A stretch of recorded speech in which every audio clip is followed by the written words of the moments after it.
Hey welcome, this is Himanshu Harish Mundada. चलिए शुरू करते हैं आज की बिजनेस न्यूज के साथ। बिजनेस न्यूज के पहले मुझे एक 40 मिनट का पॉडकास्ट मिला है जो कल ही रिलीज हुआ है, जो कमाल का लगा है मुझे। ये पॉडकास्ट है मास्टर्स यूनियन का और ये हुआ है लेजेंडरी ओजी किशोर बियानी के साथ। किशोर बियानी अगर आपको पता नहीं है तो क्या कर रहे हो, ये बिग बाजार के फाउंडर थे। 40 मिनट का पॉडकास्ट है। मैं आपको 1 मिनट में बताता हूँ मैंने मेन सबसे इंपॉर्टेंट चीजें कौन सी सीखी। भाई पहले तो मैंने सीखा आज के टाइम पे, एआई के टाइम पे एक प्रोडक्ट बनाना से लॉन्च करने की जो जर्नी है वो 30 दिन के ऊपर नहीं है। तुम 30 दिन में एक नए प्रोडक्ट को फॉर्मुलेट कर सकते हो और उसे मार्केट में उतार सकते हो। एआई को बोलना है अपना आइडिया, एआई तुम्हें खुद प्रोडक्ट बना के देगा। उसके लिए तुम्हें कई बहुत ज़्यादा R&D पे स्पेंड नहीं करना है। बहुत सारे मैन्युफैक्चरर्स ऑलरेडी है जो व्हाइट लेबलिंग कर देंगे, तुम्हारा प्रोडक्ट बनके तैयार हो जाएगा। दूसरा, रजिस्ट्रेशन, ब्रांड रजिस्ट्रेशन, ट्रेडमार्क ले लो फटाफट। सबसे इंपॉर्टेंट चीज में सीखी मैंने प्राइसिंग। किशोर बियानी सर का सिंपल फॉर्मूला, इंडिया का मार्केट 150 करोड़ जैसा नहीं है। इंडिया का मार्केट है 12-13 करोड़, क्योंकि वही ऑडियंस है, वही क्लास है जो पैसा देती है और वही बिजनेस बनता है। तो अपने टारगेट मार्केट को क्लियर रखो कि हम 12-13 करोड़ लोगों तक ही पहुंचना चाह रहे हैं एक D2C ब्रांड बनाने के लिए। उन्होंने बोला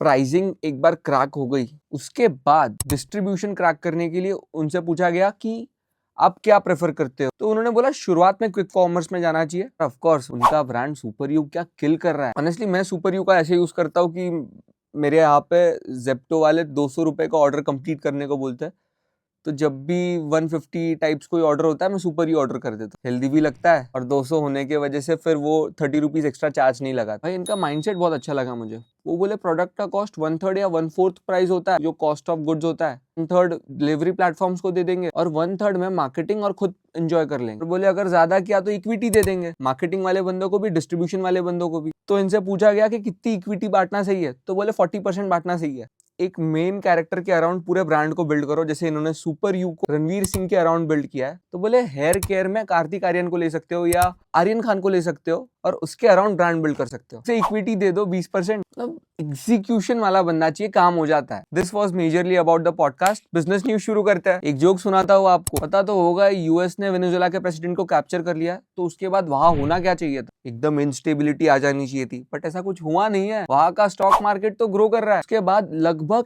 80% तक बढ़ता हुआ दिखाई दिया है। इनफैक्ट एक ट्रेडिंग डे में तो 50% बढ़ चुका था। और इसका मेजरली यही रीजन है कि वहां के लोगों का मानना है कि अब यूएस आया है तो यूएस यहाँ की कंपनीज में इन्वेस्ट करेगा तो बिजनेस भी फ्लरिश करेंगे। अगली न्यूज है XAI की बात करते हैं। XAI $20 बिलियन रेस कर रहा है अपने सीरीज ई राउंड में। इलॉन मस्क क्या बंदा है। अभी शुरू हुई थी XAI कंपनी और इस कंपनी की वैल्यूएशन को भी उन्होंने $230 बिलियन पर पहुंचा दिया। इसलिए मुझे ये मीम इतना ज्यादा हिट हुआ था। अगली न्यूज है, आपको डिस्कॉर्ड तो पता ही होगा, उन्होंने आईपीओ के लिए फाइल कर दिया है। उनका टारगेट है 18 to 20 बिलियन डॉलर की रेंज में उनका आईपीओ आता हुआ दिखेगा। बढ़िया बात है, अच्छा प्लेटफॉर्म है। अगली न्यूज बुरी खबर है, माइक्रोसॉफ्ट अपने ग्लोबल वर्कफोर्स का 10% हटाने वाले, मतलब ले ऑफ करने वाले। और इसका मोस्टली रीजन एआई ही है। एक बंदा एआई से वो काम कर सकता है जो 3-4 बंदे कर सकते हैं आज के टाइम पे। तो ये होना ही है और ये ट्रेंड आगे भी कंटिन्यू होगा। ये ले ऑफ आपको 3rd वीक ऑफ जनवरी से आपको देखने मिल जाएगा। अगली न्यूज है बीबीके इलेक्ट्रॉनिक्स की। क्या हुआ, बीबीके इलेक्ट्रॉनिक्स नहीं पता?